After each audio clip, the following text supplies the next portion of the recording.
Hello and welcome to all listeners to the first and only episode of Deanosaurus Talks. Thank you to today's sponsors, the ChatGPT and Raven's Cry, for making this podcast a possibility. Today I am joined with a very special guest. Please introduce yourself. Hey guys, glad to be here. I'm Angela, the book critic for ChatGPT Times. I know you're glad to be here, but welcome. Okay. Today I brought you onto my podcast because we are going to discuss your most recent read, Bad Cree. Can you give me a brief description about the book? Sure. This book is about a girl named Mackenzie who has been having these dreams about her older sister Sabrina, who died from an aneurysm. She is able to bring back objects back from her dreams, back to reality, but when she blinks, it disappears. She and her family drift apart when she moved to Vancouver after her kokum had passed away, which is grandma in Cree, and she never came back from her sister's funeral.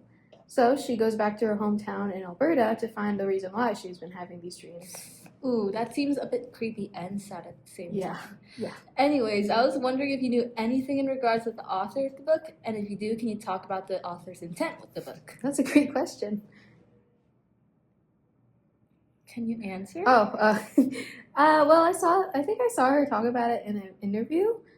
She wrote about the book about her kokum and her dad who had passed away. So this is her way of navigating grief and loss. Ooh, how sad. We hope she is doing okay. When you were talking about the author, this kind of reminded me of when we were in class and we were discussing about the outside circle. You're right. I did some digging with the author of the book, Patty LeBoucan Benson, and I found out that they based the book off her research in Indigenous healing and reconciliation. I only said that because I think both Jones and Benson had a similar approach in their books. Sure, both books are very different, but I think what really correlates them together is that they both based their books on very big events in their lives. For Jones, it's the passing of her family members. But for Benson, it is based off her achievements with her doctoral research. Oh, sick. I think that the personal touch from the authors really elevates their books more. There is a very common topic that has been brought up for many years now in regards to Indigenous history, and that is resilience. Is there any part in your book that relates to Indigenous resilience? Yes, there is. The whole book is about her dreams, so when Mackenzie goes back to Alberta, she comes to reconcile with her family. Dreams are a significant part in the Cree culture because they hold lots of knowledge production. So I'm assuming that the dreams are a way to bring Mackenzie to realize that she can't run away from all her problems and she needs to face them. So she actually realizes that she's not the only one that has been having these types of dreams. Yeah, she and her family realized that it was a mythical legend called a Weedigo, and they have been causing these problems. I'm guessing it's a myth or legend in the Cree culture or indigenous myth. Well, anyway, the Weedigo is hurting her and her family, and they all work together to kill the Weedigo, and they finally are comfortable in being in each other's presence. That's a lot of detail, and it seems pretty awesome, honestly. Before I head over to another topic, I just want to thank our sponsor, ChatGPT, once again for making this podcast a possibility. Now, Nathan will be played. We will be right back. This episode is brought to you by ChatGPT, your AI-powered assistant for smarter productivity. Whether you need help drafting content, brainstorming ideas, or staying organized, ChatGPT has your back. Give it a try today. Link in the description. Now, let's dive back into the episode. As we left off, I would now like to pick up on another thing that we talked about in our EFP class, music with intention. I know there are some songs in the world that talk about reconciliation and reconnecting with culture. One of those songs I could think of is Kapangarihan by Ben and SP19. The main focus of that song is empowering the civilians to stand up against the government whenever a bad incident occurs. In that way, it brings together the population and helps them slowly reconcile with their tough past. Wait, you know what? That kind of reminds me of what happened during the Oka crisis. The Oka crisis? Yes. Explain further. Well, the Oka crisis is a 78-day standoff between the Kenya Kahake protesters, the Quebec police, the RCMP, and the Canadian Army. The mayor Oka proposed an expansion of a golf course and more townhouses on the land of Kanesatake, including the Kenya Kahake burial ground.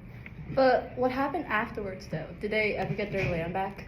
Well, the golf course expansion was canceled, and the land was purchased by the federal government, and the Mohawks of the Kanesatake were displaced from their land. And how does this all relate to Kapangarihan? Well, this can relate to the song because you said the song was about activism, right? Mm-hmm. Well, the Kanasatake people were standing up for what belonged to them and encouraging their people to fight with what they believe in. Sick observation you made.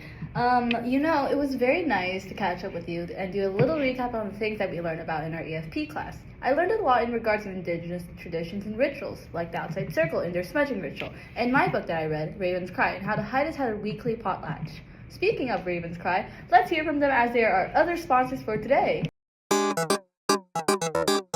Raven's Cry is a Northwest Coast classic based on real-life tales of the Hydus.